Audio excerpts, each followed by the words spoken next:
保險加信託嘅神奇功能。保險同保險信託聽落好似差唔多，但對高淨值人士嚟講，其實分別好大。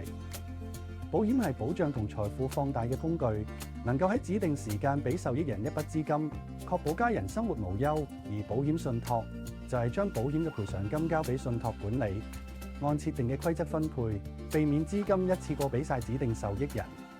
舉個例，假設你有一張1000萬美元嘅保單，直接受益人係子女，理賠之後佢哋可以直接攞到呢筆錢。